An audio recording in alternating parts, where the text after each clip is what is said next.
আমাদের যে proclamation of independent ছিল, তারপরে আমাদের পরবর্তীতে তার শপথ অনুষ্ঠান সব জায়গায় শেখ মুজিবুর রহমানকে বঙ্গবন্ধু ঘোষণা করা হয়েছে, কোথাও জাতির জনক ঘোষণা করা হয়নি।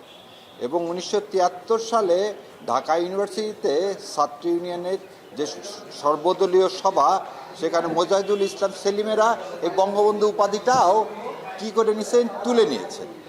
সো তাকে যে আপনি জাতির পিতা হঠাৎ করে বানালেন কিসের ভিত্তিতে? সে হতে পারে আওয়ামী লীগের কাছে জাতির পিতা হতে পারে, আওয়ামী লীগের কাছে দেশের মানে বঙ্গবন্ধু হতে পারে, কিন্তু সেটা আপামর জনসাধারণের না। এবং এই জন্যেই এই যে ফ্রড, মানুষের সাথে প্রতারণা, এই প্রতারণার জন্যে এই আইনটা বাতিল হওয়া উচিত। কিন্তু এই আইনের সব কিছু আমি বাতিল চেয়েও দুইটা জিনিস বাতিল চাইনি। একটা হচ্ছে এই আইনের প্রথমেই বিসমিল্লাহির রহমানির রাহিম আছে, তো আমি কোর্টকে বলেছি বিসমিল্লাহির রহমানির রাহিমটা এক্সপান্স করে বাকিটা বাদ হবে। আর একটা হচ্ছে এই আইনের পঞ্চদশ সংশোধনীর পরে আমাদের ষষ্ঠ সংশোধনীর মাধ্যমে সুপ্রিম জুডিশিয়াল কাউন্সিলকে বাতিল করা হয়েছিল, সেটা সুপ্রিম কোর্ট যেহেতু রিস্টোর করছে, এখন এই পঞ্চদশ সংশোধনীতে যদি সুপ্রিম জুডিশিয়াল কাউন্সিল বাতিল করা হয় তাহলে একটা কনফ্লিক্ট দেখা দিবে। যেহেতু আদালতের রায়ে এই সুপ্রিম জুডিশিয়াল কাউন্সিল গঠন হয়েছে, সো বিসমিল্লাহ সুপ্রিম জুডিশিয়াল কাউন্সিল রেখে বাকিটাকে আমি বাতিল করার জন্যে আমি আমার সাবমিশন রেখেছি। এক নম্বর হচ্ছে আমাদের যে প্রভিশনাল কনস্টিটিউশন অর্ডারের আগে প্রোক্লামেশন অফ ইন্ডিপেন্ডেন্ট, এটা দাবি করা হয় ব্যারিস্টার আমিরুল ইসলাম সাহেব ড্রাফট করছে, কিন্তু জ্যাকব হচ্ছে তখনকার যে deputy general, lieutenant general Jacob, তিনি তার বইতে লিখছেন আওয়ামী লীগের তাজউদ্দিন আহমেদকে আমি ডাকছি, ডেকে বললাম তোমরা একটা প্রোক্লামেশন অফ ইন্ডিপেন্ডেন্ট লেখো। তখন তাজউদ্দিন আহমেদ আমাকে বললেন আপনি লিখে দেন।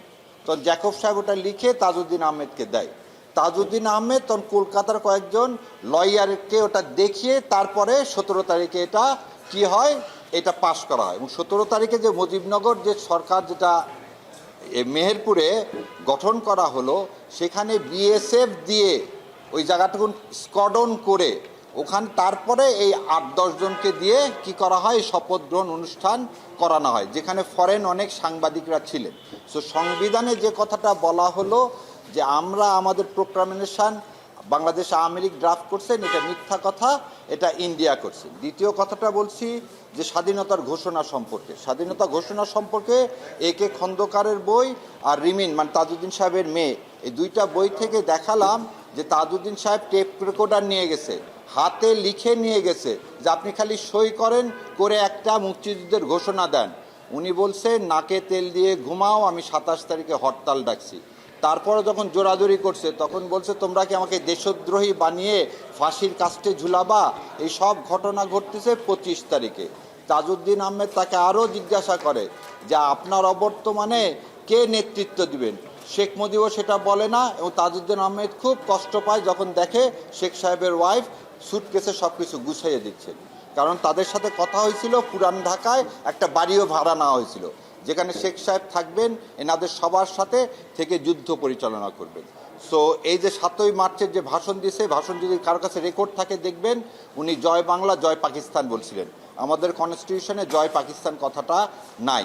সো এই যে মিথ্যাচার ইতিহাস নিয়ে এগুলো আমি সব ডকুমেন্ট দেখিয়ে কোর্টকে বললাম যে এই কনস্টিটিউশন সংবিধানের মাধ্যমেও মানুষকে এই ইতিহাসকে এমন করে দেওয়া হচ্ছে যে এখানে আর কারো কোনো অবদান নাই। তাজউদ্দিন থেকে শুরু করে, শেরে বাংলা থেকে শুরু করে, সোহরাওয়ার্দী থেকে শুরু করে, মৌলানা ভাসানী থেকে শুরু করে, আতাউর রহমান থেকে শুরু করে কারো কোনো অবদান নাই। এক অবদান মুক্তিযুদ্ধ শেখ মুজিব। সেখানে আমি ভালো করে বারবার বলছি শেখ মুজিবুর সাহেবের অবদান আছেন, কিন্তু সে অবদানটা কি সেটা ইতিহাস মূল্যায়ন করুক। কিন্তু এই যেভাবে তাকে নবীর জায়গায় নিয়ে যাওয়া হচ্ছে 71 শেখ মুজিব, এই জিনিসটা সম্পূর্ণ মিথ্যা।